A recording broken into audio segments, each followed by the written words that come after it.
Bienvenidos a Relatos del Más Allá. Me encantaría saber desde dónde nos escuchan, dejen sus comentarios, los leo con atención. Y ahora, sin más, prepárense para adentrarse en cada relato. Que los disfruten. No eran niños. Nunca pensé que algo tan insignificante como una visita familiar pudiera marcarme de por vida. Era el año 2004, yo tenía 10 años y mi hermana apenas 6. Vivíamos en un poblado pequeño en el sur de Yucatán, pero aquella semana mis padres decidieron aceptar la invitación de mis abuelos para pasar unos días en su terreno, en un caserío rural llamado El Refugio, ya cruzando el estado de Campeche.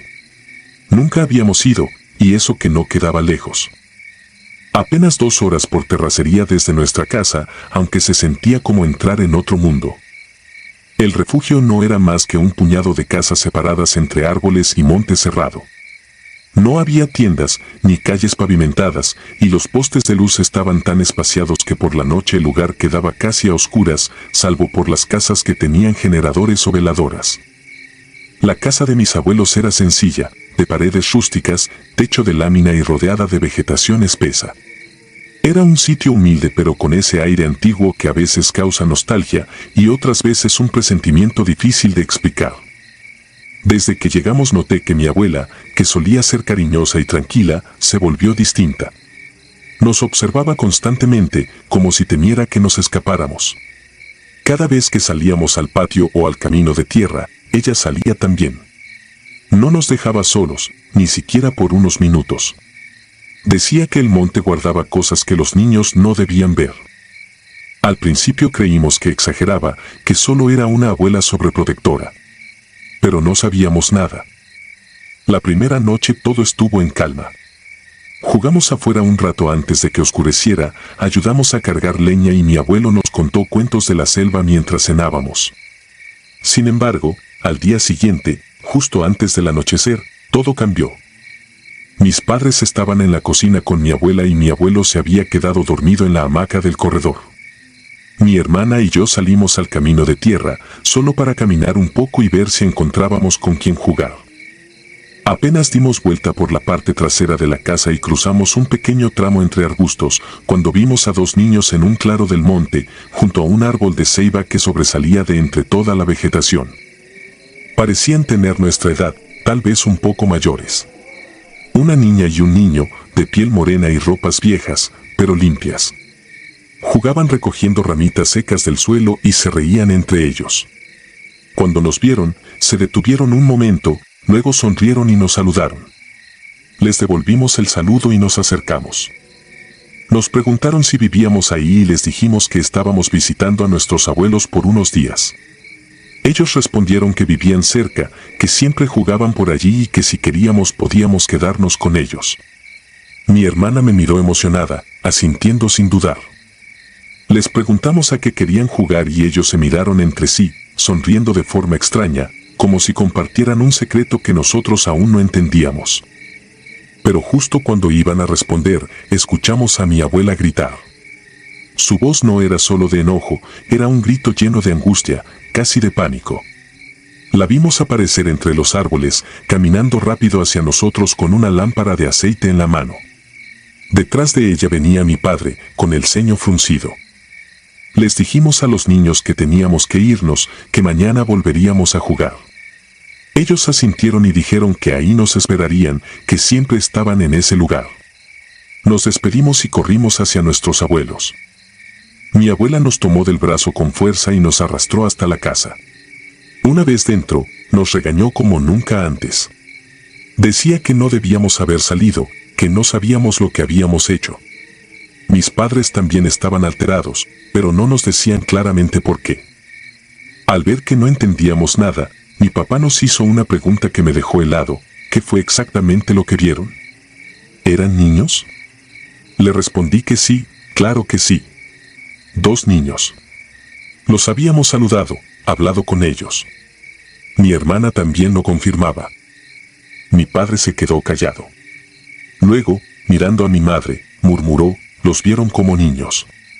Mi abuela se sentó en la silla de madera que estaba en la esquina de la sala. Tenía el rostro pálido y sudaba frío.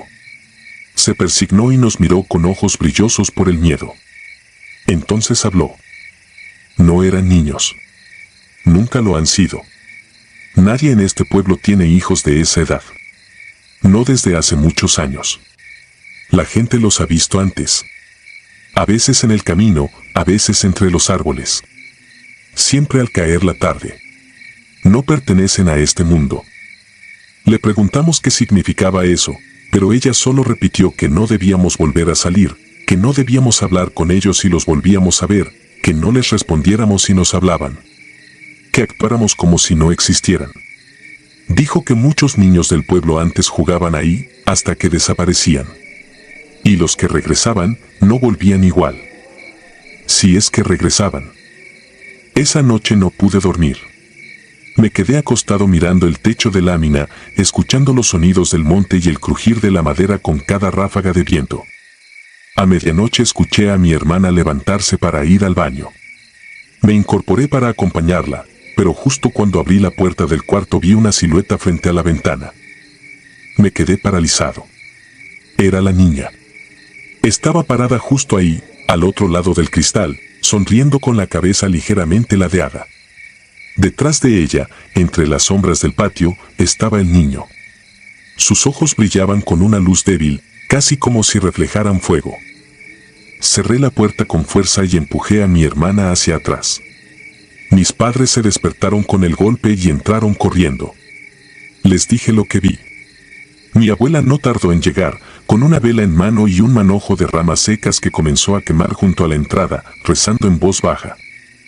Decía palabras que no entendía, pero que sonaban viejas, como si vinieran de otro idioma. Mi padre revisó todo el patio con una lámpara. No encontró a nadie. Pero en la tierra blanda junto a la ventana, quedaron dos marcas pequeñas. Eran huellas de pies descalzos, pero deformes. Los dedos eran largos, más de lo normal, y la parte trasera se curvaba hacia adentro. Como si no fueran de seres humanos. Al amanecer, mis padres empacaron nuestras cosas. Mi abuelo no discutió, sabía que no podíamos quedarnos más tiempo.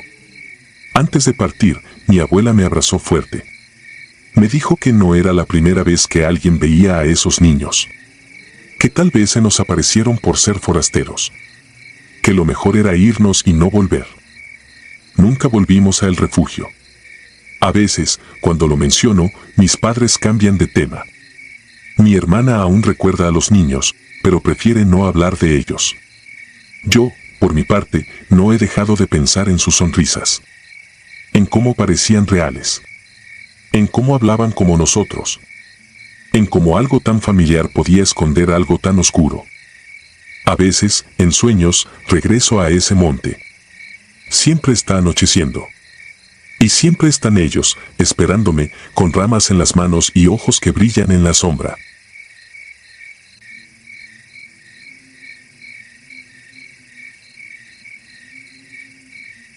Caldo de sombras. Me llamo Darío Álvarez y escribo esto para que no muera conmigo. Crecí en San Vicente del Encino, un caserío perdido entre cerros agrietados del sur de Zacatecas. Éramos apenas 200 almas en 1998. El turismo pasaba de largo, solo teníamos una cantina con piso de tierra, la escuela primaria de un salón y un kiosco oxidado donde los viejos jugaban dominó bajo una bombilla temblorosa. Cada amanecer llegaba olor a tierra mojada y artemisa, y cada anochecer retumbaba el bramido opaco de los coyotes en las cañadas. La vida era simple, ordeñar a las 5, clases hasta el mediodía, arrear chivas por la tarde y rezar el rosario antes de dormir. Sin embargo, existía algo que ninguna ranchería vecina repetía, la historia de la partera Aurelia. Mis abuelos juraban que fue buena mujer hasta que la tragedia torció su destino. Decían que, cuando un parto salía mal, Aurelia recogía al recién nacido y lo hervía para extraer un ungüento que prolongaba su existencia. Otras versiones afirmaban que enloqueció cuando perdió a su propio hijo y buscaba, en aquellos restos, la forma de verlo de nuevo respirando. Yo tenía 11 años cuando la maestra Leticia llevó a la clase a buscar plantas de herbolaria. Nos adentramos medio kilómetro en el monte. Todo iba bien hasta que noté huellas de pies descalzos junto a las nuestras. Lo comenté y la maestra ordenó regresar. Esa tarde merendó con nosotros en la cocina, fingiendo tranquilidad. Se marchó antes del anochecer y jamás repitió la excursión. El miedo, sin embargo, convive bien con la necesidad. A los 17 empecé a ayudar a los ganaderos a rastrear becerros extraviados. En noviembre nos cayó la noche en plena vereda y vi, a lo lejos, un farol trémulo que nadie más quiso reconocer. Aquello prendió mi curiosidad como yesca. 2 semanas después, un frente frío descendió de la sierra. El termómetro marcó 3 grados y la llovizna golpeaba como agujas. Mi madre me envió al alba por Ocote antes de que el agua empeorara. Partí con nuestro burro y un machete. El cielo era un techo de plomo que parecía venirse abajo. A medio camino, el aguacero se volvió cortina y el burro empezó a temblar. Recordé el resplandor que había visto en la distancia. Una fuente de calor significaba supervivencia. Guié al animal hacia la loma donde creí que surgiría aquella luz. La choza apareció al otro lado de una garganta pedregosa, en un claro que los mezquites parecían evitar. Muros encorvados, techo de ramas y petates, puerta hinchada por la humedad. Un humo gris escapaba por un agujero improvisado. Adentro olía a tierra mojada, a leña verde, pero también a grasa recalentada y hierbas rancias. Un fogón de piedras volcánicas rugía con brasas vivas, sobre él una olla de hierro borboteaba con sonido grave, casi animal. El calor me abrazó. Cerré la puerta para frenar el viento. La estancia era única, alfarería quebrada, estantes carcomidos, frascos con líquidos turbios, racimos de gallinas disecadas y costales reventados que dejaban ver huesos pequeños. El techo lloraba goteras, pero alrededor del fuego el piso estaba seco, casi terso, como pulido por pasos invisibles. Consideré irme, pero las llamas me hipnotizaron y el cuerpo, empapado, exigía calor. Me arrodillé para calentar las manos. Al moverme tropecé con un cuenco que rodó hasta mis botas. Adentro había dientes humanos, brillantes y recién extraídos. Sentí un puñetazo de náusea. Quise huir, pero un relámpago me cegó, el trueno sacudió la choza. Me pegué a la pared más firme y, al abrir los ojos, advertí que la olla olía diferente, un dulzor de carne estancada que me erizó el cuero cabelludo. Me acerqué, guiado por morbo y espanto. El líquido era espeso, casi negro, y vi flotar algo con cabello aún adherido. Retrocedí, pateé el cuenco, caí sobre el barro. Al alzar la vista descubrí un ventanuco que juraría no estaba antes, en él asomó un rostro informe, piel ceniza, ojos hundidos, boca torcida en un ángulo imposible. Desapareció de golpe. El fogón bufó como bestia, las brasas se avivaron y el caldo empezó a hervir con furia, espuma gris saltó a mis mejillas. Sentí un tirón en el tobillo. Una mano huesuda emergía del lodo. Tendones secos, uñas rotas, olor a cobre. Las uñas me rasgaron el calcetín y se clavaron en la piel. Grité con todo el aire y tiré de la pierna, me liberé dejando la bota. Salí trastabillando a la tormenta, el burro había huido. Relámpagos hacían parpadear árboles retorcidos como ancianos encorvados. Algo se arrastraba atrás de mí, pegajoso, insistente, invisible pero pesado en la noche. Corrí sin rumbo hasta llegar a un arroyo crecido. Lo crucé con el agua a la cintura y el corazón a punto de quebrarse. Un saco atrapado entre ramas golpeaba las piedras, cada embate producía un balido infantil. No había bebé alguno, solo el viento, pero resonó como un coro de recién nacidos y me arrancó un gemido. Al otro lado, exhausto, vi que la choza se alzaba a pocos metros, aunque la había dejado atrás. Una figura encorvada salió del umbral con mi bota chorreando algo oscuro. Vomité bilis y corrí. Emergí del monte poco antes del amanecer, la tormenta quedaba atrás y el cielo clareaba con un violeta enfermizo. Llegué al pueblo embarrado, descalzo de un pie y con un temblor que no cedía. La fiebre se quedó conmigo varias semanas. Cuando pude hablar, conté lo ocurrido. Mi madre guardó silencio, me abrazó y rezó 10 rosarios mientras quemaba pirul y ruda. Mi padre ensilló un caballo y partió a la sierra llevando su escopeta más vieja, de cañones recortados. Regresó 2 días después con la mirada vacía y la mano derecha vendada, jamás explicó qué halló. los hombres dejaron de llevar el ganado a esa parte del monte. Un mes después, una expresión de alerta se extendió por el pueblo. El perro de don Gumaro apareció con el hocico lleno de dientes humanos, relucientes como porcelana. Nadie lo comentó, pero todos entendimos. Yo me mudé a Aguascalientes para estudiar mecánica. Intenté sepultar el recuerdo bajo rutina, pero cada febrero, en la fecha exacta en que crucé ese umbral, encuentro en mi ventana un cuenco de barro con 3 dientes ajenos, una ramita de romero seco y un mechón de pelo negro. He cambiado de apartamento 4 veces, siempre me encuentra. Los doctores hablan de estrés postraumático y me recetan pastillas que aturden el sueño, sin saber que mis pesadillas no vienen de mi mente, sino de un lugar que sigue respirando allá afuera.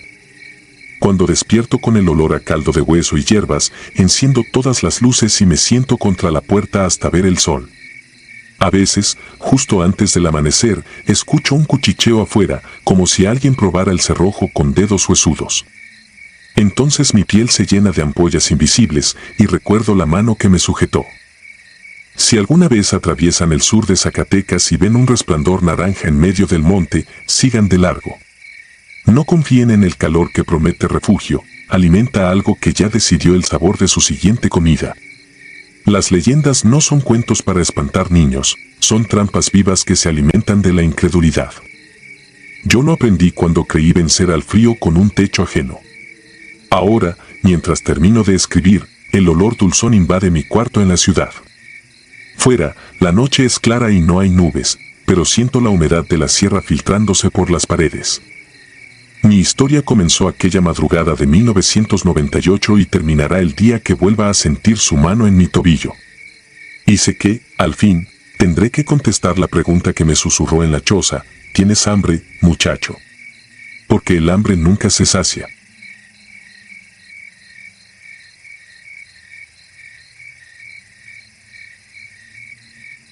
El porche que escribe. En 2019 yo tenía 35 años y acepté cuidar un rancho al que todos en el municipio llamaban La Noria. Está en el semidesierto de Zacatecas, a 1 hora de la carretera por Brecha. No era mío. Pertenecía a una familia de Saltillo que solo aparecía 2 veces al año para revisar el aljibe y dejarme costales de alimento. El resto del tiempo, yo solo. En el pueblo lo evitaban y lo llamaban rancho maldito, pero yo lo tomé por superstición. La casa era de adobe, techo de lámina y un porche mirando al oriente. Por la mañana el sol pegaba de lleno y hacía brillar el polvo. Por la tarde el viento se metía por las rendijas. Mi rutina era simple: vigilar el generador, reparar cercos y dar de comer a los animales. Buscaba calma, al menos al principio. Lo raro empezó cuando el silencio dejó de sentirse natural. La primera noche fue a finales de febrero, sin luna. Salí al porche con un cigarro. El cielo estaba tan limpio que se veía la franja de la Vía Láctea. No soplaba nada. Entonces apareció una luz baja sobre los cerros del sur. No titilaba como estrella. Era un punto blanco, fijo y demasiado intenso. Lo miré pensando en un dron, pero no se oía motor. Pasaron unos minutos y, de golpe, cambió de lugar como si lo hubieran movido con la mano, sin transición. Hizo lo mismo 3 veces y luego se fue hacia el poniente, tragada por la sierra. Me acosté con la sensación de que algo no cuadraba. 2 semanas después vi 3, formando un triángulo exacto. Estuvieron quietas más de 10 minutos. Las chivas se quedaron amontonadas en una esquina del corral. Las gallinas golpeaban los palos por dentro, nerviosas. Los burros se inmovilizaron con las orejas levantadas. Las luces giraron alrededor de un centro invisible y después una se separó hacia el norte. Las otras 2 se apagaron de golpe. Al amanecer revisé el corral. Los animales estaban vivos, pero el suelo donde duermen las chivas tenía una rodada circular, como si hubieran caminado en vueltas durante horas. No había huellas de botas ni de llanta. Solo ese círculo y el olor a cable calentado. Empecé a apuntar todo en una libreta. Las luces se hicieron frecuentes, a veces 2 noches seguidas. Cuando aparecían cerca, el generador tosía aunque tuviera gasolina buena, y el aire se sentía cargado, como antes de una tormenta seca. En la tienda del pueblo me encontré al vecino más cercano, don Nabor. Le pregunté si él también había visto esos brillos. Me miró fijo y dijo, sin emoción, mejor no los mires mucho. Pagó y se fue. Eso me inquietó más que las luces. Después vinieron cosas pequeñas, pero imposibles. Una tarde, mientras reparaba un tramo de alambre, escuché el radio portátil encenderse solo dentro de la casa. No tengo estación cerca, aún así salió un chisporroteo y luego un tono sostenido, como prueba de frecuencia. Entré y el radio estaba apagado, sin pilas. El tono seguía sonando en mis oídos un buen rato. Herramientas guardadas bajo llave aparecían en medio del patio, como puestas con cuidado. Una mañana encontré el pestillo del corral abierto aunque yo lo cerré con candado. Las chivas seguían dentro, pegadas al fondo, sin atreverse a cruzar la entrada. Otra vez una silla del porche amaneció sobre el techo. No había escalera movida ni marca en la pared. En el rancho todo deja señal, eso era lo imposible, que no hubiera señal. Compré un perro para no sentirme tan expuesto. Era grande, fuerte, de pelo corto. Le puse Tizón. Al principio ladraba al monte y me seguía. Luego cambió. Con el sol bajando, se escondía bajo la mesa y ya no lo sacaba ni la comida. Si lo forzaba a salir, se pegaba a mis piernas temblando y corría de vuelta a la casa como si hubiera visto fuego.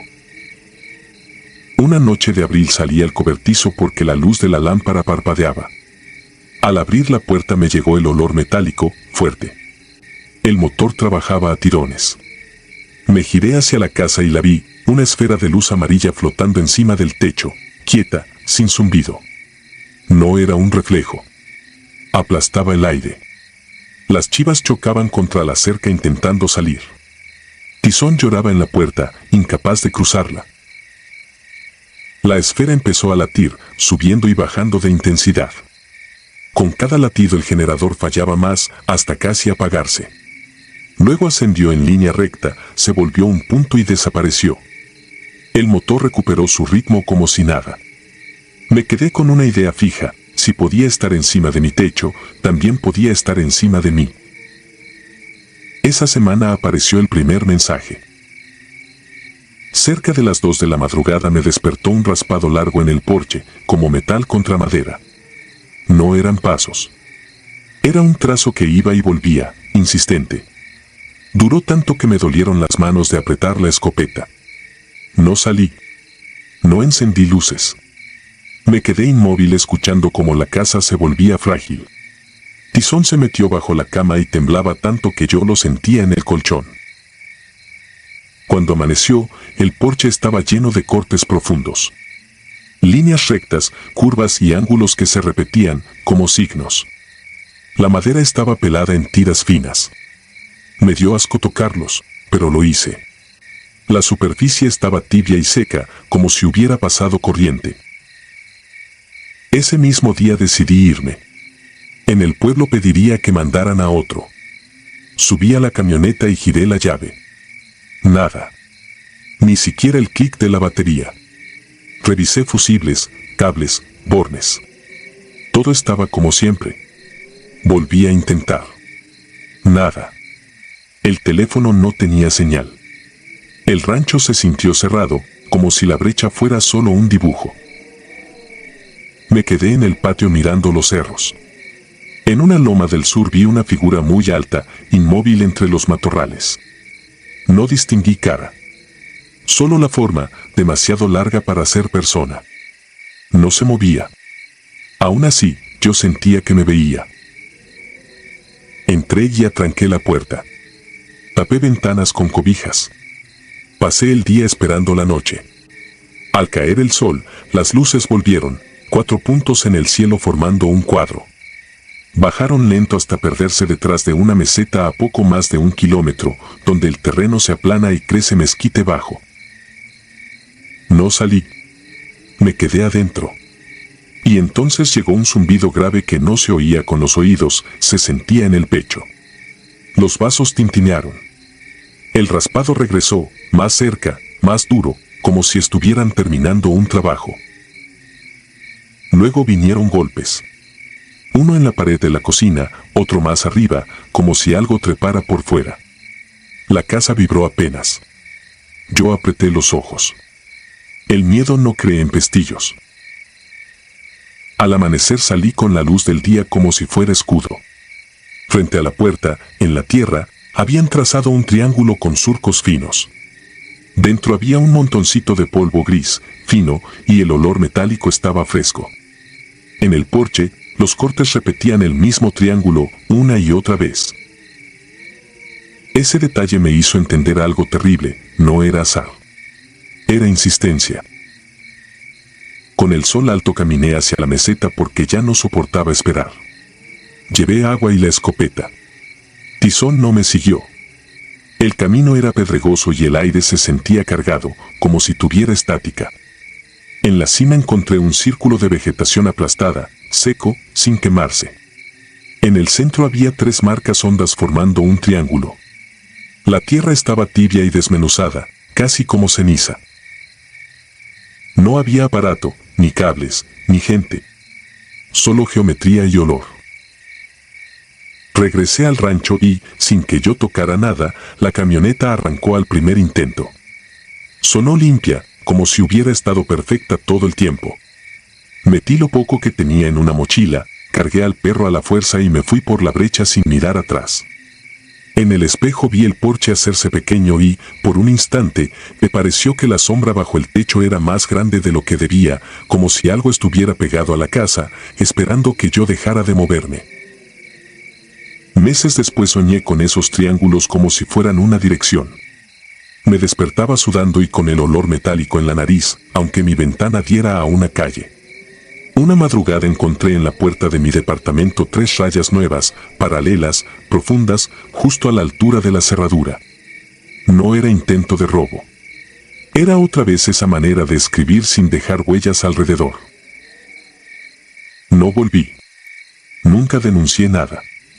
¿A quién le iba a contar que el cielo bajó a marcar la tierra y que el porche amaneció escrito?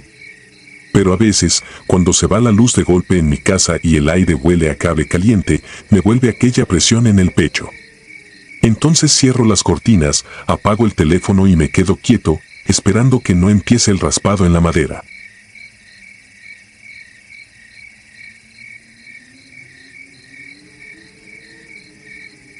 El rancho que te guarda. Solo voy a relatar los hechos tal y como ocurrieron, sin buscarle sentido, porque aquel fin de semana me dejó una certeza simple: hay lugares donde la lógica se vuelve adorno. Fue en 2019, en un puente de octubre. Daniela y yo salimos de Monterrey con la idea de dormir en el monte, comer sencillo y volver el lunes. Un compañero me pasó un número y juró que era un rancho tranquilo, con cabañas para rentar. Llamé desde la oficina, contestó un hombre que habló poco, dio el precio y colgó. La carretera se fue cerrando en curvas. Subimos entre pinos y neblina baja. De pronto apareció el letrero pintado a mano: Rancho La Cuchilla. Una reja, terracería y al fondo una casa grande con techo de lámina. A un lado había 2 cabañas, más atrás, pegada a una loma, otra cabaña aislada. Nos recibió don Eusebio, flaco, canoso, botas con polvo, manos cuarteadas. Cobró en efectivo, nos dio una llave atada a un pedazo de cuero y señaló con la barbilla la cabaña del fondo. Antes de irse dijo, como quien avisa que el agua sale fría: si oyen cosas, no salgan. La cabaña tenía una sola pieza: cama, mesa, 2 sillas, estufa de gas, repisa con vasos y un baño al final con una puerta que raspaba el piso. Olía a pino y a humedad de lugar cerrado, un olor limpio pero antiguo. En el porche había un círculo de piedras claras, como para fogata. Dejamos mochilas, calentamos frijoles y comimos pan. Apagamos la luz temprano. La noche era callada y el crujido de la madera parecía ajeno, como si alguien caminara dentro de las tablas. Me desperté una vez por un golpe seco en el techo, corto, sin eco. Me incorporé y esperé otro, contando despacio. No hubo nada, solo un perro ladrando lejos y el viento moviendo ramas. Al amanecer, el rancho se veía menos raro, un gallinero vacío, un corral con alambres flojos y una noria cubierta con una tapa de madera vieja. Don Eusebio barrió hojas junto a la casa principal y, sin alzar la vista, dijo que podíamos caminar hacia un arroyo, pero que evitáramos la loma detrás de nuestra cabaña. Antes de bajar al pueblo busqué las llaves del coche. Las recordaba sobre la mesa, junto al mapa impreso.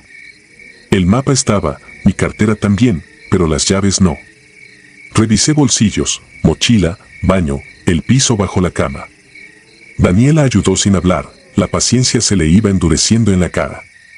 Ya iba a ir con el encargado cuando encontré las llaves dentro de mi bota izquierda, la que estaba junto a la puerta. No estaban caídas, estaban metidas, acomodadas, como guardadas por alguien que conocía mi prisa. No dije nada. Me las guardé y fingí normalidad, pero la incomodidad se quedó pegada. El pueblo era pequeño, 2 calles de tierra, una plaza, una tienda y una capilla vieja. Compramos café, leña y comida. En la tienda, una señora nos preguntó dónde nos quedábamos. Cuando dije el nombre del rancho, su mirada se endureció un instante. Nomás no anden por la loma cuando ya está oscuro, soltó, sin sonrisa, como si repitiera un aviso aprendido. Pagamos y nos fuimos con el estómago apretado, no por la frase, sino por la naturalidad. De regreso, ya por la tarde, Daniela se bañó y yo acomodé la leña. Escuché pasos afuera, lentos, sobre tierra, como de alguien que arrastra el talón. Me asomé por la ventana del porche, no vi a nadie. El patio estaba vacío. Me quedé mirando más de lo normal, esperando un animal o una rama moviéndose. Nada. Cuando Daniela salió del baño me vio en la ventana y no preguntó, su cara decía lo mismo que la mía. En la noche el frío apretó. Estábamos acostados cuando empezaron a sonar piedritas contra la pared, una aquí, otra allá, espaciadas, como si alguien probara nuestra atención. No era un árbol golpeando porque venían de lados distintos. Daniela me apretó la mano. Nos quedamos inmóviles. El sonido paró de golpe y el silencio que quedó fue peor, como si la oscuridad estuviera de pie junto a la puerta, esperando un movimiento. Al despertar, Daniela buscó su cadena de plata. La había dejado sobre la mesa, ya no estaba. Revisamos cobijas, piso, baño, maleta, su bolsa. No era algo fácil de perder. Ahí la idea de las llaves en la bota dejó de ser casualidad. Daniela se quedó pálida, mirando el suelo, como si midiera distancias. Aún así decidimos caminar hacia el arroyo. Quedarse encerrados hacía que la cabeza inventara más. El sendero empezó claro y luego se metió entre árboles bajos. El suelo estaba lleno de hojas secas que tronaban al pisar. Caminamos unos 40 minutos hasta oír agua.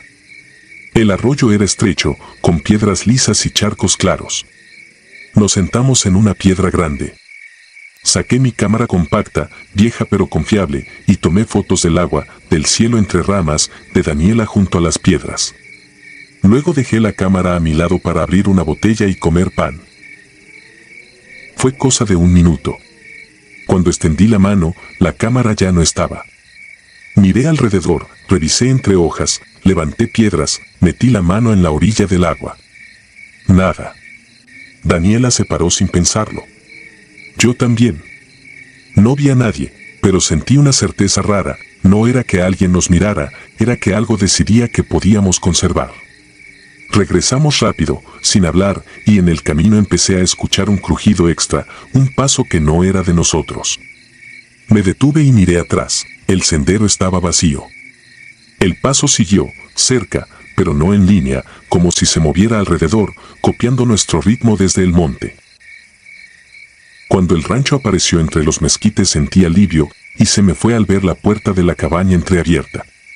Yo la había cerrado con llave. Entré primero. Todo estaba en su sitio, pero el olor era más fuerte, como madera mojada recién cortada. Sobre la mesa, junto al mapa, estaba mi cámara, colocada con una precisión que no era mía. La encendí. Funcionaba. Abrí la galería. No había fotos. ni las del viaje, ni las del pueblo, ni las del arroyo. La memoria estaba vacía, como si alguien hubiera limpiado todo con calma. Daniela salió al porche y encontró su cadena justo en el centro, encima de una tabla donde era imposible que no la viéramos la noche anterior. Estaba limpia, sin polvo. No dijimos qué raro. Empezamos a empacar. Mientras cerraba la mochila escuché en la pared de atrás un rasguño leve, repetido, como uñas pequeñas probando la madera. Me quedé inmóvil. El rasguño se movió hacia la esquina, bajó, se detuvo. Sentí que mirar por la ventana era aceptar un juego. Seguí empacando sin levantar la vista, con la boca seca, tratando de no hacer ruido con los cierres. Fuimos a la casa principal a devolver la llave. Don Eusebio estaba sentado en un banquito, fumando, como si nos hubiera estado esperando. Le dije que nos íbamos por un imprevisto. Asintió sin sorpresa. Al darnos la vuelta murmuró, casi para sí, aquí devuelven lo que se les antoja, pero no devuelven igual. No le pedí explicación. En ese momento solo quería estar lejos de la loma. Salimos del rancho y tomamos la carretera. No hablamos casi nada. En una gasolinera con luces blancas y gente normal, seguí oyendo, al fondo, ese crujido extra, como si alguien hubiera aprendido nuestro ritmo y lo repitiera por dentro. Llegamos a Monterrey de madrugada, subimos al departamento, encendimos todas las luces y dejamos las cosas en el piso. El aire olía a detergente y a ciudad, pero yo no me sentía a salvo. Cuando vacié mis bolsas buscando el cargador de la cámara cayó al suelo el pedazo de cuero con la llave del rancho. Me quedé mirando el metal, la marca negra en un costado, el nudo gastado. Yo la había entregado. Daniela vio la llave, me vio la cara, y no preguntó. La guardé en un cajón y lo cerré con fuerza, como si eso bastara. Dormimos mal. Al tercer día, cuando por fin me atreví a sacarla para convencerme de que no había sido un error, el cajón estaba vacío. No había llave, no había cuero. Solo un olor leve a humedad de lugar cerrado, como el de la cabaña. No he vuelto a rentar en ranchos apartados.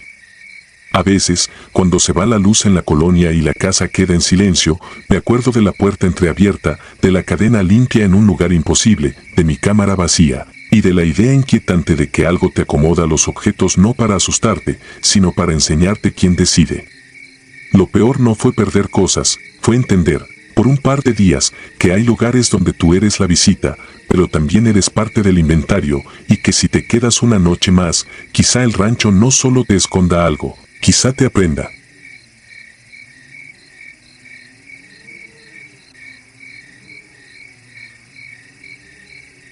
Las cadenas del pozo. Me llamo Tomás Hinojosa y durante años me burlé de la gente que le reza al monte. Crecí en un ejido de San Luis Potosí, aprendí a manejar antes que a leer bien y a los 20 ya sabía dormir con la espalda pegada a una puerta por si alguien quería entrar. Por eso, cuando en 2007 me ofrecieron cuidar un rancho apartado en la Huasteca, acepté sin pensarlo.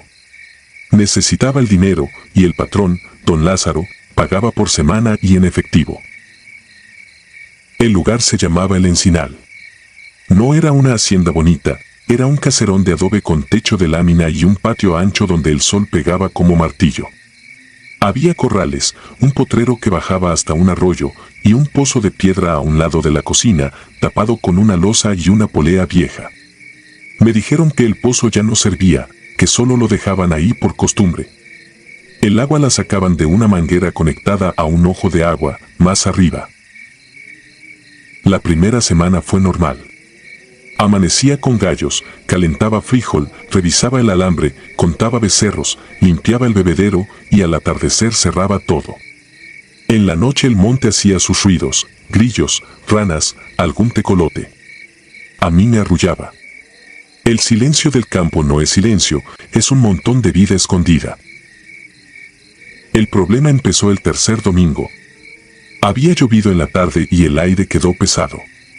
Yo estaba lavando un balde cuando escuché metal rozar piedra, lento, como cuando jalas una cadena por el suelo.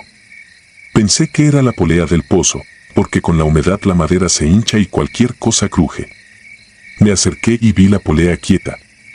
La losa estaba en su lugar. Volví a oír el roce, esta vez del lado del patio, como si alguien caminara arrastrando algo. Salí con la lámpara. El patio estaba vacío. Los perros, dos criollos que no se separaban de mí, no ladraban. Se quedaron pegados a mis piernas, con la cola baja, mirando hacia el corredor. Ahí, en la sombra, se veía un movimiento tenue, no como persona completa, más bien como tela que se balancea. La lámpara alumbró y no encontró nada. Solo el ruido, que siguió un par de segundos y se apagó, como si lo hubieran metido en una caja. Esa noche dormí mal. A la madrugada me despertó el mismo roce, más fuerte, justo debajo de la ventana. Me levanté de golpe, agarré el machete y me asomé. No vi a nadie, pero el suelo del patio estaba mojado en una línea que iba del corredor hasta el pozo. No era lluvia, era un rastro como de agua escurrida de ropa empapada. Seguí la línea. Llegaba a la losa del pozo y se perdía ahí. Toqué la piedra y estaba fría, demasiado fría para la hora y el clima. Me repetí que era mi imaginación. Trabajé todo el día, cansado, buscando que el sueño me ganara por la noche. No me ganó. Volví a escuchar el metal, siempre a la misma hora, siempre cerca del pozo. Y empecé a notar otro detalle. Cada vez que sonaba, el viento se detenía, aunque las hojas de los naranjos estuvieran moviéndose un segundo antes. Al cuarto día revisé el pozo. Quité la losa con la barra, levanté con cuidado y alumbré hacia abajo. El interior olía a tierra vieja. No vi agua, solo oscuridad. La pared de piedra tenía marcas de humedad, y a media altura colgaba un trozo de cuerda podrida, como si alguien hubiera bajado algo y lo hubiera dejado ahí. Volví a taparlo. Cuando me di la vuelta, los perros ya no estaban conmigo. Los encontré a 10 metros, encogidos, sin querer acercarse. El viernes llegó don Lázaro a cobrar y a ver cómo iba todo. Le conté lo del ruido sin adornos, como quien reporta una fuga. Él no se rió. Puso la cara seria y me preguntó si yo había movido la losa. Le dije que sí, que revisé. Me regañó suave, dijo que no era bueno andar jugando con esas cosas, y cambió el tema. Eso me inquietó más que cualquier sombra. Esa tarde fui al pueblo por sal y velas. En la tienda, la señora me miró como si ya supiera. No pregunté, pero en la calle un viejito me alcanzó y me dijo que en el encinal no se debía dormir solo. No dio detalles. Solo aconsejó que, si oía el metal, no abriera la puerta, no siguiera el rastro, no se asomara al pozo. Me lo dijo sin levantar la voz, como quien habla de una regla de tránsito. Regresé con el estómago apretado. Encendí una vela en la cocina, por puro coraje, y me senté a cenar. A las 11 y tantos el ruido empezó, ahora dentro de la casa. Venía del piso, como si la cadena rozara piedra bajo mis pies. La vela tembló sin corriente de aire. Sentí un golpe en el pecho, una presión que me obligó a respirar despacio. Me levanté y seguí el sonido por el pasillo. Cada paso lo hacía moverse un poco más adelante, guiándome.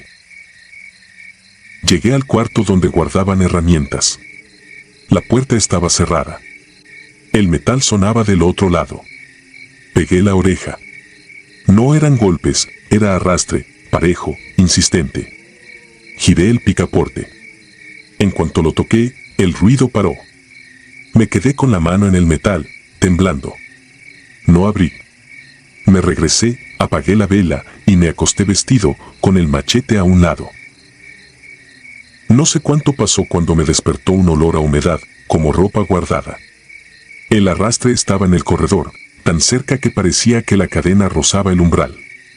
Los perros lloraban bajito, sin voz.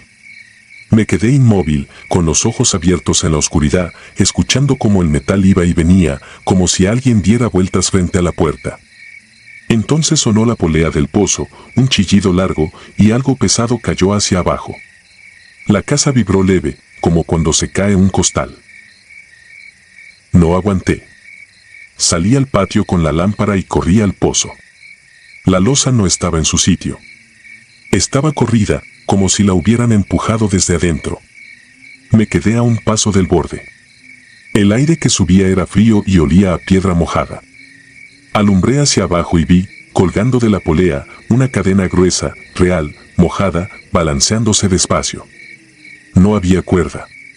Solo cadena. Y del fondo, muy abajo, subió un ruido de respiración, lenta, trabajosa, como de alguien que lleva mucho tiempo sin ver luz. Quise retroceder, pero sentí un tirón en el tobillo. Caí de rodillas. Una cadena, salida de la boca del pozo, se había enroscado alrededor de mi bota sin que yo la viera. Se apretó con fuerza, como mano viva. Sentí que me jalaban hacia el borde. Metí el machete entre el metal y la bota y traté de hacer palanca. El metal no se cortaba. Era como pegarle a una barra. La lámpara se me cayó y rodó por el patio, dejando todo en sombras. Me arrastré con las manos, buscando algo donde agarrarme. Toqué tierra, piedras y al fin el poste del tendedero. Me aferré y grité, no por ayuda, sino por rabia. El tirón aumentó. La cadena raspó el suelo y el sonido me atravesó la cabeza. Con el otro pie pateé a ciegas y alcancé la barra de hierro que usaba para mover la losa. La tomé y la metí entre el eslabón y la bota, empujé con todo el cuerpo. La cadena cedió apenas, lo suficiente para que yo sacara el pie a la fuerza, dejando la bota atrás. Me levanté cojeando y corrí hacia la casa. Detrás de mí, el metal golpeó el borde del pozo, como si se enfureciera. Cerré la puerta de un golpe, la trancé, y me quedé pegado a la pared, respirando como si me faltara aire. El arrastre siguió afuera un buen rato. Luego, silencio. Un silencio tan completo que oí mi propia sangre en los oídos. Al amanecer, sin desayunar, caminé hasta la carretera con un pie descalzo y la bota en la mano. No volví por mis cosas. En el pueblo busqué a don Lázaro. Cuando me vio, no preguntó. Me dio el pago, me dijo que lo sentía y me pidió que no hablara. Yo ya no quería hablar. Quería olvidar. No he podido. A veces, en la ciudad, cuando una cadena suena en un taller o en una obra, se me seca la boca. En noches húmedas sueño que estoy de nuevo junto al pozo, y que algo me prueba el tobillo, como si midiera mi talla. Lo peor es que cada tanto encuentro agua en el piso, una línea fina que no viene de ninguna parte y se dirige, siempre, hacia la puerta del baño, como si en cualquier casa pudiera abrirse un pozo si alguien lo llama.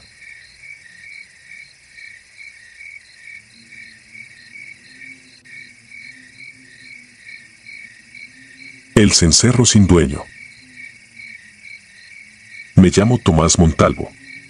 En 2009 trabajaba como técnico en refrigeración, me movía por el semidesierto de Coahuila arreglando tanques de leche, cuartos fríos y compresores cansados por el polvo. La mayoría de los ranchos están lejos de todo, uno llega siguiendo señas simples, un mezquite torcido, una noria, una barda caída. Con el tiempo aprendí a confiar en el motor y en la luz, en la noche, eso es lo único que te pertenece. Aquel día me llamaron del rancho Las Tinajas. El capataz, Ismael, decía que el tanque enfriaba un rato y luego se apagaba, la leche ya olía mal antes de amanecer. Llegué con el sol alto, revisé el sistema, encontré un cable mordido junto al tablero, lo rehice con conector y cinta. Cuando el compresor volvió a sostener la temperatura, Ismael respiró como si le hubieran quitado una piedra del pecho. Me ofreció quedarme a cenar y dormir. Por aquí, de noche, se oyen cosas, dijo, sin dramatizar, como quien habla del clima. Agradecí y me fui. Tenía otra vuelta al día siguiente y no quería perderla. Mi camioneta era una S10 vieja, luces amarillentas, asiento vencido, pero todavía fiel. Salí por la terracería con mis herramientas atrás y una lámpara de mano en la guantera. El paisaje era piedra clara y matorral, los órganos levantaban sombras largas y el cielo se apagó rápido. Subí el vidrio, encendí las altas y seguí despacio, esquivando baches por reflejo. A los 30 minutos sentí un golpe en la caja, como si alguien hubiera empujado con el puño. Pensé que era una llave suelta. Un poco después el tablero parpadeó, la radio murió, el volante se puso duro y el motor se ahogó, me orillé y la camioneta se apagó con una tos corta. Abrí el cofre, alumbré, el cable principal estaba caliente y olía a plástico. Intenté apretar, limpiar, probar, cada intento debilitaba más la luz de la lámpara hasta que entendí lo obvio, si seguía, me iba a quedar a oscuras. Miré el reloj, pasaban de las 10. La carretera pavimentada estaba lejos, pero no era imposible, preferí caminar. Cerré la camioneta, me eché la mochila al hombro, agarré una llave de tubo y avancé por el centro del camino. La grava crujía bajo las botas y el aire se había vuelto filoso. En el campo, cuando cae la noche, uno se oye demasiado, y por eso cualquier sonido ajeno se siente como una mano en la espalda. El primer ruido fue un tintineo seco, como cencerro golpeando por dentro. Venía detrás, con ritmo, 2 golpes y pausa. Me detuve y el tintineo se detuvo también, no se alejó, no se apagó poco a poco, se cortó en seco. Seguí, y volvió, junto al tintineo apareció un traqueteo leve, de cadena golpeando madera. Pensé en una vaca suelta, en un animal con cencerro. Lo raro era que no se oían pisadas pesadas ni resuello, solo metal y ese traqueteo ordenado. Hice otra prueba, caminé unos pasos y frené de golpe. El sonido dio un golpe más, por inercia, y quedó mudo. Se me apretó el estómago, no era miedo todavía, era un aviso. Volteé y barrí con la lámpara, vi polvo suspendido, matorral quieto, el camino vacío. No vi animal, aún así, el olor cambió. De pronto olía a agua estancada y fierro, como tinaco abandonado y herramienta oxidada, era un olor fuera de lugar en un arroyo seco. El camino subió una loma corta y, al coronarla, apareció a la derecha la entrada de un rancho viejo, portón caído, alambre colgando, muros a medias. Lo reconocí por comentarios de otros técnicos, le decían el Carrizal y juraban que ahí guardaban antes carretas de mineral, cuando la veta todavía daba. No me metí, pasé pegado a la entrada, sin mirar hacia adentro más de lo necesario. En la sombra se alcanzaban a ver restos de un corral y una pila seca, olía más fuerte, como si el aire saliera de una cisterna abierta. En ese punto el tintineo sonó más cerca, como si hubiera alcanzado mi espalda. El brazo derecho se me puso pesado, un frío raro me subió del antebrazo al hombro, no como brisa, sino como si el aire tuviera peso. Cambié la lámpara a la izquierda y seguí sin voltear. Entonces vi un resplandor a ras del suelo, una luz baja que avanzaba parejo, sin brincar.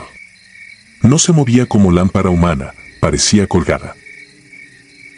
Al acercarse, la luz reveló una carreta de madera, de 2 ruedas, con un farol colgando de un gancho. La flama dentro no parpadeaba y la luz era pálida, casi verdosa. La carreta venía por el centro del camino, como si alguien la jalara, pero delante no había bestia, ni persona, ni sombra de tiro. Del frente colgaba un cencerro, el traqueteo era de una cadena corta golpeando la lanza. Encima de la carga había una lona oscura amarrada con mecate, bajo la lona se marcaban bultos largos, irregulares. No quise saber qué eran. Me hice a un lado, con la llave de tubo en la mano y la espalda pegada al matorral. La carreta pasó a menos de 2 metros. No escuché el quejido del eje ni el roce de ruedas, solo el cencerro, la cadena y un goteo lento. Lo peor fue notar que el farol no proyectaba sombras normales, iluminaba mi cara, pero el suelo bajo la carreta se quedaba opaco, como si la luz evitara tocarlo. La lona goteaba un líquido espeso, oscuro, cada gota dejaba una mancha que mi lámpara no aclaraba. Con el goteo venía un sonido mínimo, como de gotas cayendo dentro de un balde. Ese detalle me hizo pensar en un recipiente oculto bajo la lona, algo que se llenaba. Creí que iba a seguir de largo. No lo hizo. Avanzó unos metros y empezó a igualar mi ritmo, como si me acompañara. Se colocó a mi lado izquierdo, justo fuera del círculo de mi luz, su farol me bañaba con esa claridad verdosa, y el frío en mi brazo derecho se intensificó. Me detuve, la carreta se detuvo. Reanudó. Todo con una precisión humillante, como si me enseñara que yo era el que estaba dentro de su paso. Me obligué a mirar al frente, si miraba la lona, sentía que algo allá adentro iba a responder. Mi cabeza buscaba cualquier explicación, incluso una broma, pero no había pisadas, no había voces, no había viento empujando nada. A lo lejos, por fin, vi la lámpara alta de una caseta de la mina, un foco anaranjado sobre un poste. Apreté el paso hasta casi trotar, el farol siguió a mi costado, y el aire alrededor se sentía denso, húmedo, imposible. El olor a agua vieja y fierro me llenaba la nariz. Crucé el límite donde la terracería toca el asfalto, en ese instante el cencerro se cortó como si alguien hubiera cerrado una puerta. La luz verdosa desapareció de mi lado izquierdo y el frío aflojó un poco. Me detuve bajo el poste, jadeando, y miré hacia atrás. En el borde donde la luz anaranjada ya no alcanza estaba la carreta, inmóvil, clavada en la sombra.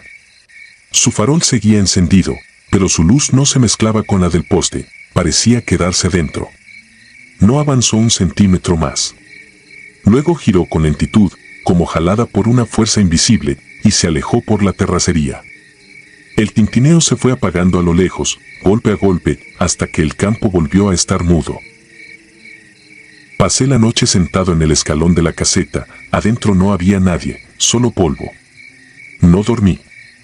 En la madrugada me revisé el brazo, la piel estaba pálida y helada, y me dolía al mover los dedos. Cuando amaneció volví a la camioneta y desconecté la batería para no rematarla. Con la luz del día todo parecía normal, pero en el polvo vi mis huellas y, junto a ellas, marcas de ruedas, corrían paralelas por un buen tramo, a veces tan cerca que casi rozaban mis pisadas. Lo extraño era que las marcas empezaban más adelante, no desde la zona del rancho viejo, sino como si las ruedas hubieran aparecido a mitad del camino. Cada ciertos metros estaban las manchas oscuras, intactas al sol, como gotas de chapopote recién puesto. Me agaché a oler una sin tocarla, el aroma era el mismo, agua estancada y fierro. Esa mañana un cable del arnés principal me dejó en claro la explicación del apagón, lo cambié días después y la camioneta volvió a encender como si nada. Lo que no volvió a ser igual fui yo. Nunca regresé a las tinajas de noche. Y hasta hoy, cuando el taller se queda en silencio completo, a veces siento el brazo derecho enfriarse sin razón, como si el aire se pusiera pesado. En ese mismo instante, muy lejos, se escucha un tintineo ordenado que no debería estar ahí, un cencerro que suena sin dueño.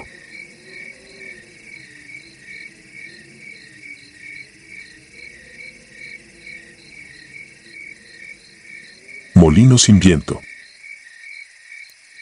A fines de febrero de 2022 yo traía la cabeza llena de rutas y nombres borrados del mapa.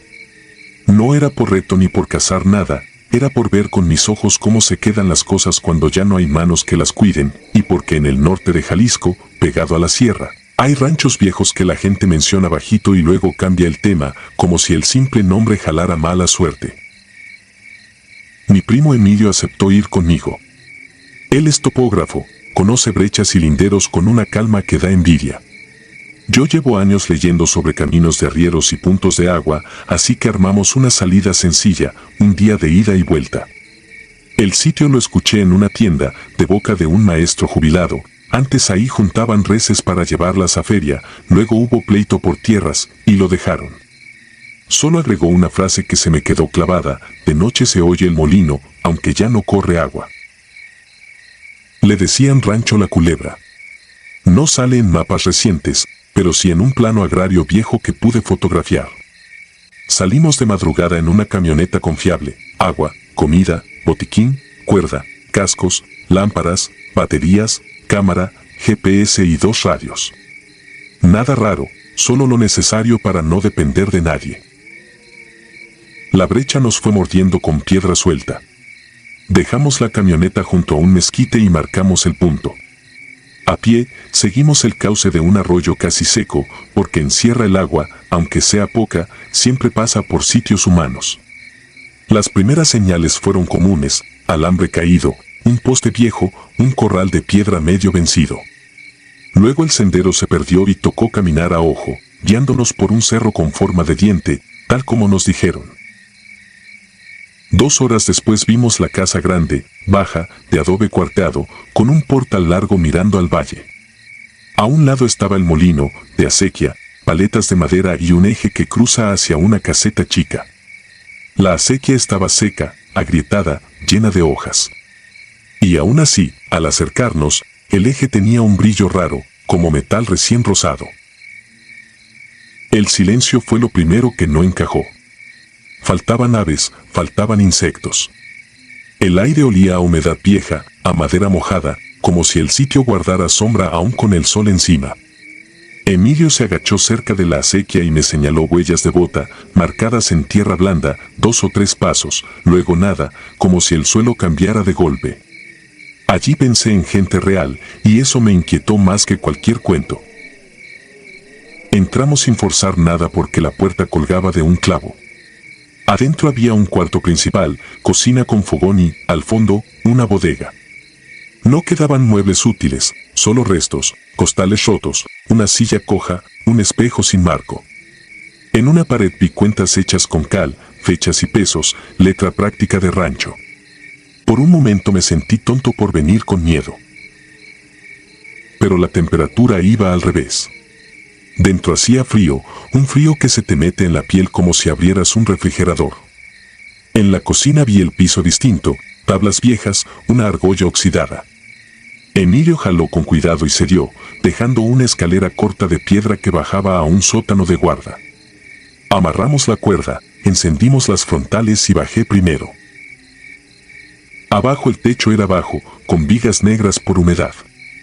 Había latas vacías, un candil, una mancha oscura como de aceite seco. Y una campana de res colgada de un clavo, limpia, sin polvo, como si la hubieran puesto ayer. Toqué el metal con un dedo y sonó un tintineo corto.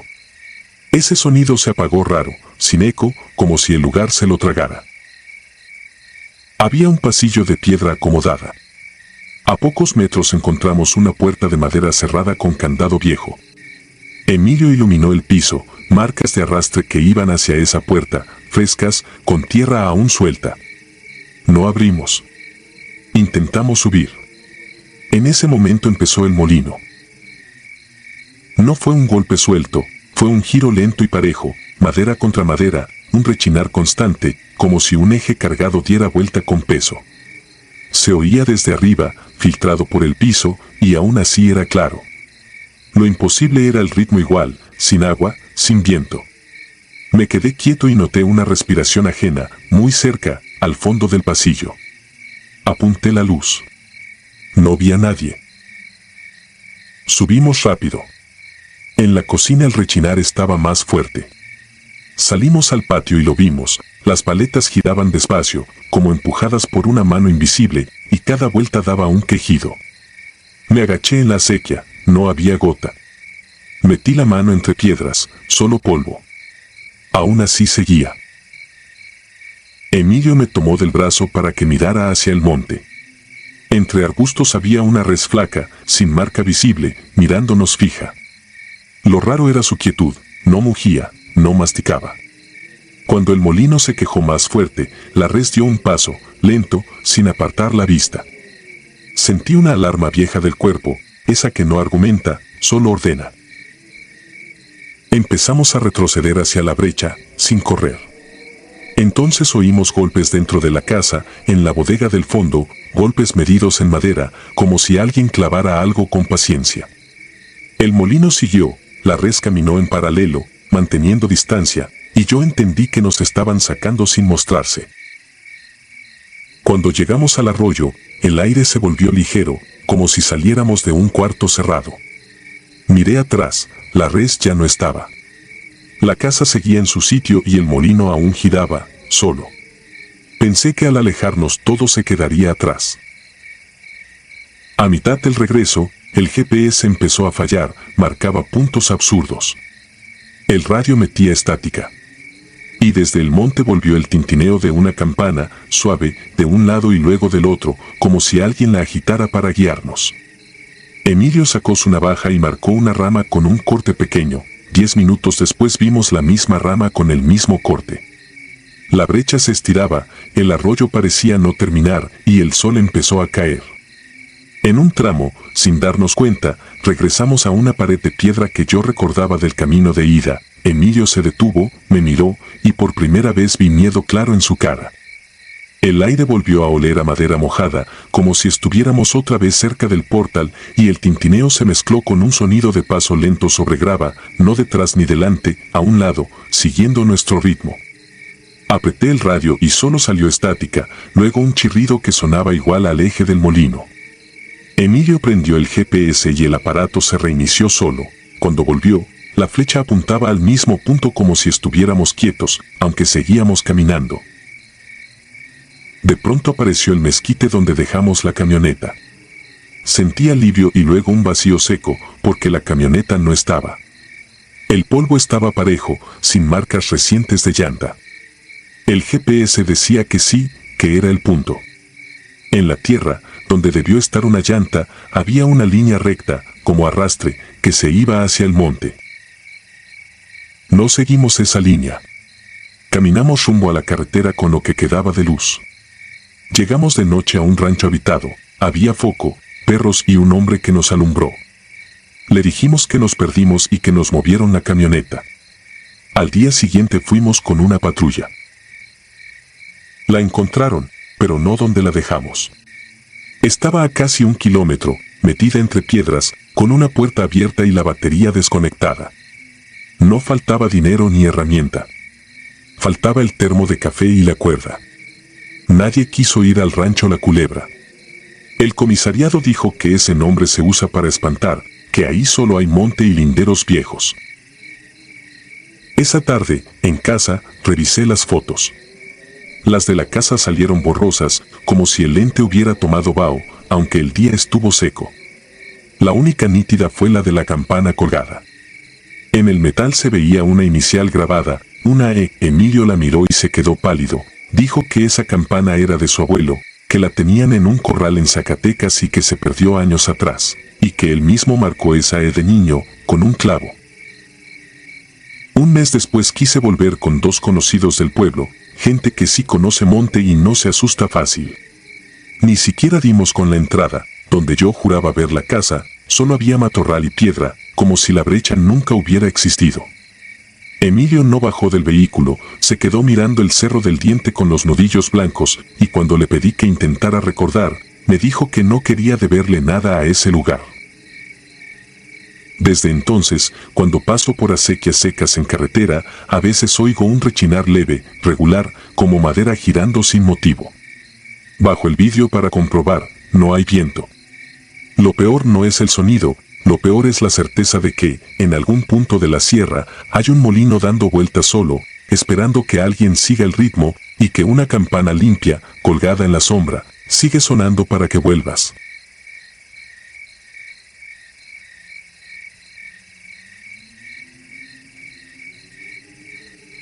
El aventón del kilómetro 14. Llevo casi 20 años metido en caminos de terracería con una camioneta de redilas. Reparto alimento, medicina para ganado y refacciones a ranchos donde el teléfono apenas agarra señal. Uno termina aprendiendo el idioma del motor, la memoria de cada curva, el modo en que cambia el aire cuando te metes a la sierra. También aprende a no burlarse de lo que la gente cuenta, porque en el campo hay historias que se repiten con nombres distintos y siempre dejan a alguien pálido. Esto me pasó en 2011, cuando vivía en Fresnillo y trabajaba para un almacén de insumos. Aquella semana yo iba cansado, con turnos dobles por la temporada de enfermedades en el ganado. La tarde se me fue entre carga y papeleo, y a eso de las 10 me pidieron un último viaje urgente hacia un rancho en los límites con Durango, antibiótico, sales minerales, y un paquete de refacciones para una bomba de agua. El encargado juró que al amanecer lo necesitaba en bodega. Salí sin música, solo con el ruido de limpiaparabrisas y la lluvia golpeando la lámina. No era una tormenta bonita, era de esas que empañan el vidrio y te obligan a ir tenso, con la vista clavada en lo que alcanza a iluminar el faro.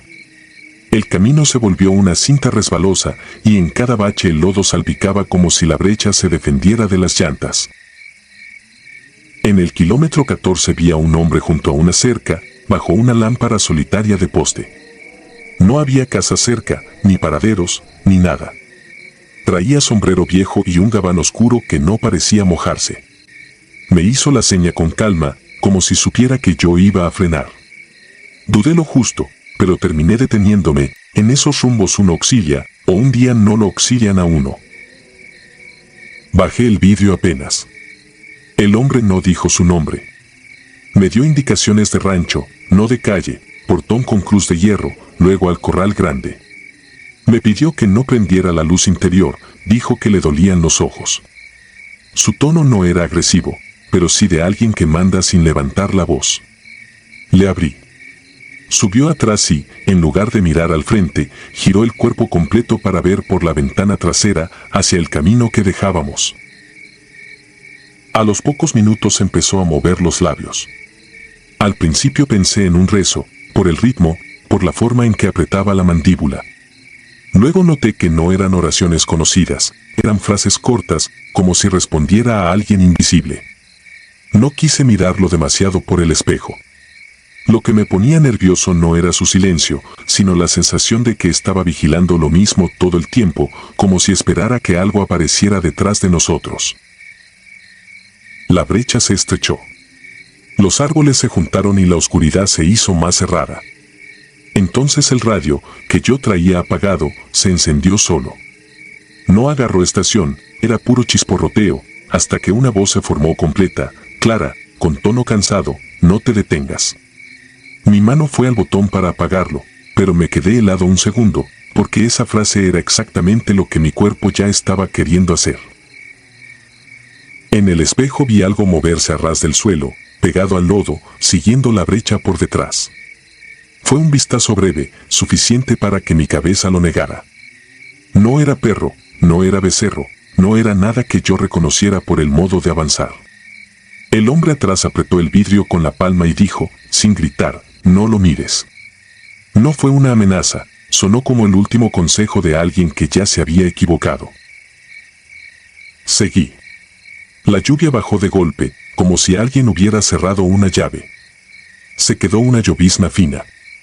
En ese silencio escuché un resuello pesado, muy cerca, casi pegado a la caja, y un golpe sordo arriba de las redilas, como si algo se acomodara.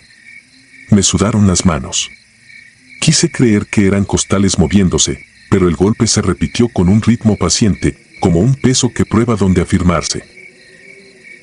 Apareció el portón con la cruz de hierro. Estaba abierto, con la cadena colgando como si la hubieran tronado.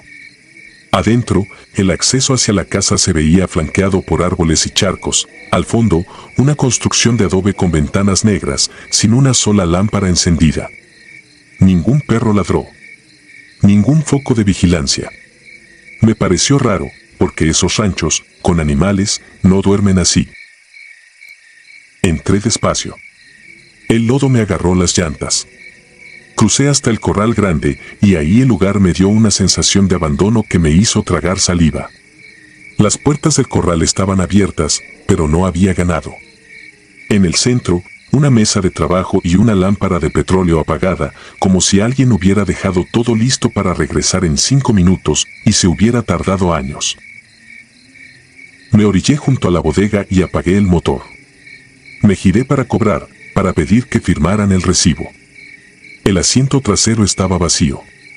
No había sombrero. No había gabán. No había puerta abierta. El vidrio tenía una marca tenue, como grasa de mano, y nada más. Me quedé mirando ese asiento como si fuera una broma pesada que no entendía. Entonces volvió el golpe en la caja, más fuerte. Después, un rascado breve, seco, como metal contra metal. Me bajé con el celular en la mano, usando la luz como lámpara. Rodeé la camioneta, alumbré los costales, las herramientas, el piso. No vi a nadie. Pero junto a la llanta trasera, en el lodo, había marcas profundas de 4 puntas, muy juntas, como pezuñas cerradas, y esas marcas no venían del camino, estaban ahí como si hubieran aparecido de repente. Del interior de la casa de adobe salió un golpe seco, como puerta azotada desde adentro. Luego otro, arrastrado, como algo pesado moviéndose por el piso. La luz del celular temblaba porque yo temblaba. Me subí de nuevo, cerré con seguro y encendí el motor con una torpeza que casi lo ahoga. La idea era dar vuelta y salir sin mirar nada más. Al girar, Los faros alumbraron el acceso y, en medio del camino, apareció el hombre del gabán, de espaldas a mí, mirando hacia la casa. No estaba mojado. No tenía lodo en las botas. Se veía limpio, como recién salido de una foto vieja. Alzó un brazo con calma, no para detenerme, sino como dando permiso. Y lo peor fue que su sombra no caía donde debía, se despegaba del cuerpo y se iba hacia la caja de mi camioneta. No esperé más. Salí del rancho con la caja brincando, sin cuidar el cargamento. En el espejo vi moverse algo bajo, pegado al lodo, siguiéndome. No quise darle forma.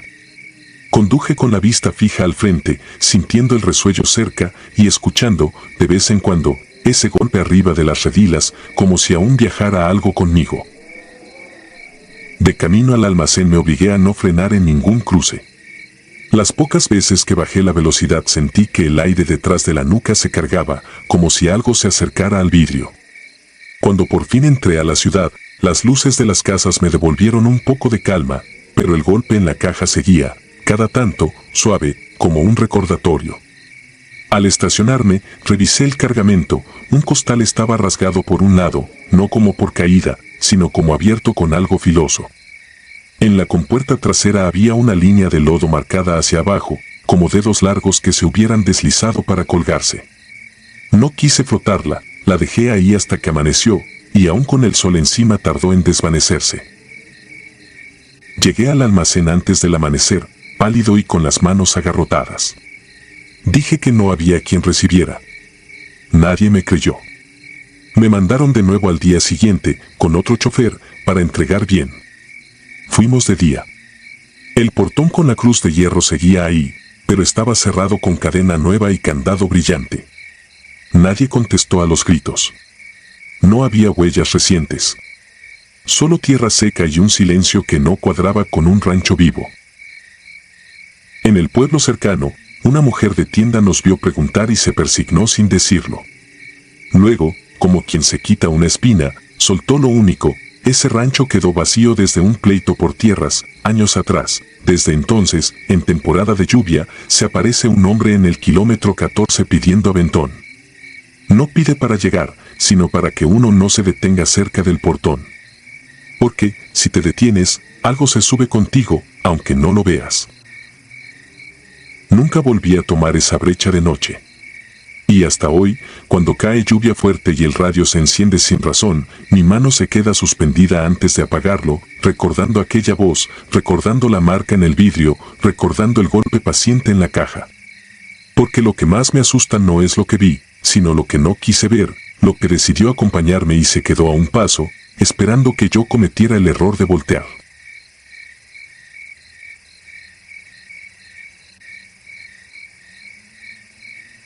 El aljibe sellado. Entré a trabajar al rancho El Encinal en abril de 2009, cuando la sequía ya traía la tierra cuarteada y los mezquites se veían como viejos enojados, torcidos por el sol. No era un lugar famoso ni salía en mapas, quedaba entre brechas del altiplano potosino, lejos de todo, donde las señales del celular aparecen y se van como si también tuvieran miedo. A mí me recomendaron porque sabía arrear, curar una herida de alambre y aguantar jornadas largas sin estarme quejando. La dueña era una viuda de apellido Ibarra, de esas mujeres que no levantan la voz y aún así mandan. Casi nunca iba. Todo se manejaba con su administrador en la cabecera municipal y con el mayordomo, don Fabián Cifuentes, un hombre seco, de manos gruesas, que hablaba poco y miraba como si estuviera midiendo el ánimo de los demás.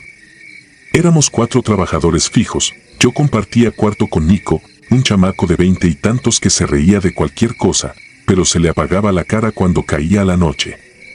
Los otros 2, Eusebio y el Chato Lira, dormían en el cuarto de al lado.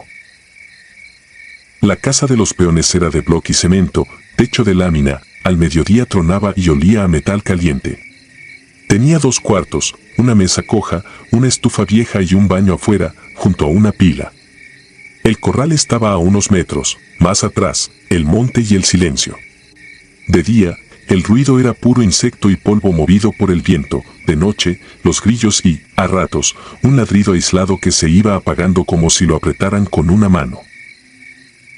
Los primeros 2 meses fueron normales: revisar cercos, contar ganado, arreglar bebederos, echar sal, sacar una res atascada en un nopal. El rancho era grande, podías andar a caballo desde temprano y regresar con la camisa pegada por el sudor y la garganta raspada de tanto tragar tierra. Yo me acostumbré rápido. Lo raro empezó con los animales, porque ellos siempre se enteran primero. Había 3 perros buenos para el trabajo, de esos sin raza, fuertes y obedientes. Durante el día no paraban. Pero por las noches, sin aviso, se quedaban quietos, como si alguien les hubiera dado una orden que yo no escuché. Se alineaban cerca del portón, mirando hacia el monte bajo, siempre al mismo sitio, con el lomo erizado y la cola tiesa. No ladraban. Eso era lo peor, la falta de ruido.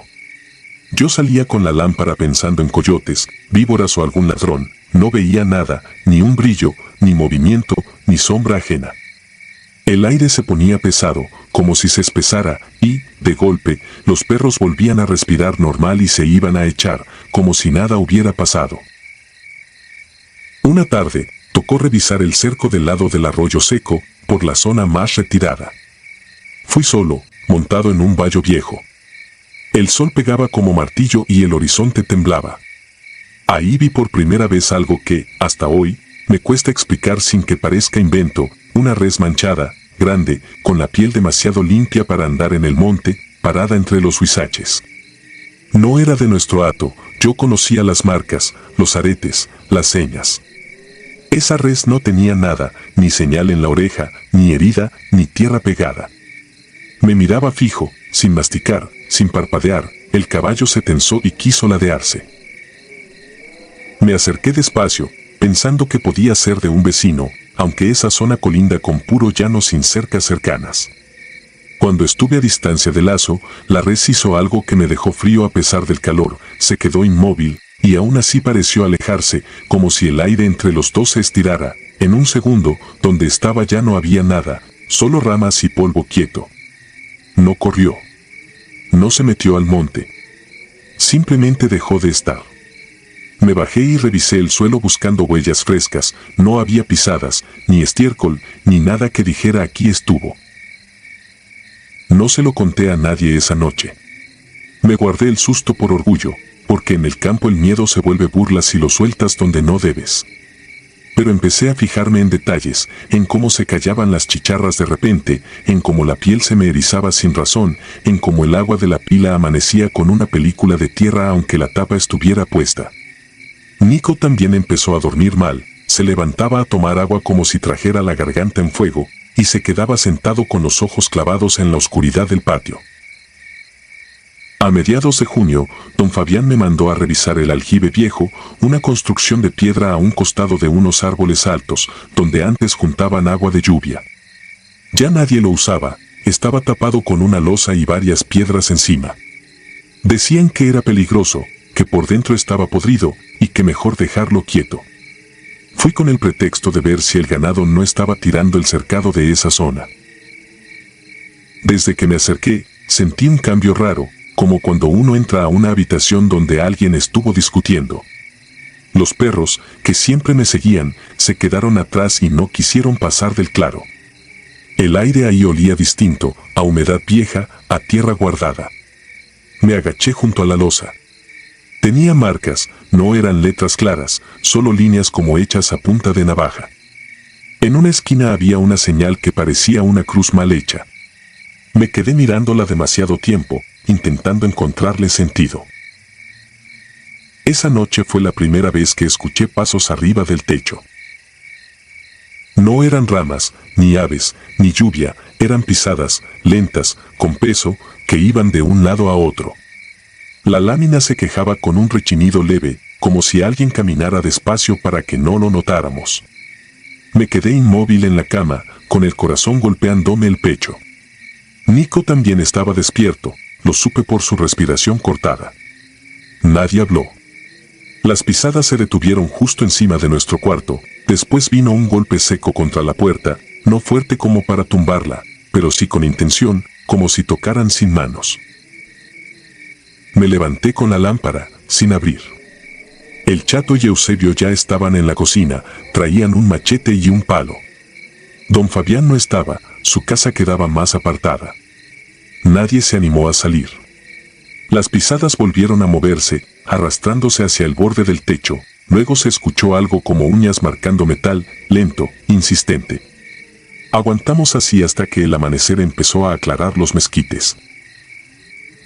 Cuando salimos, no había nadie, ni piedras, ni ramas tiradas, pero la puerta tenía 3 rayas profundas, paralelas, como hechas con herramienta de taller. Pasé el dedo y sentí el metal levantado. El Chato dijo una sola frase, bajito, como si la casa lo fuera a oír: aquí no camina gente. A partir de ahí, el rancho se volvió otro. Los corrales amanecían abiertos sin que faltara una sola res. Las trancas pesadas aparecían movidas varios metros, como empujadas con fuerza pareja, sin desorden. Una tarde escuchamos un estruendo en la bodega de herramientas, corrimos y la puerta seguía cerrada con candado, todo colgado en su lugar, nada en el piso. Empezaron también los cambios de temperatura, de esos que te cortan el aliento aunque estés bajo el sol, y una sensación constante de que alguien estaba parado detrás de ti, midiendo tu espalda. Nico dejó de bromear. Empezó a rezar en silencio cuando creía que yo no lo veía. Eusebio, que era hombre duro, se enfermó del estómago sin razón y se le fue el color de la cara. Don Fabián nos observaba más de lo normal, parecía cansado, como si llevara semanas sin dormir.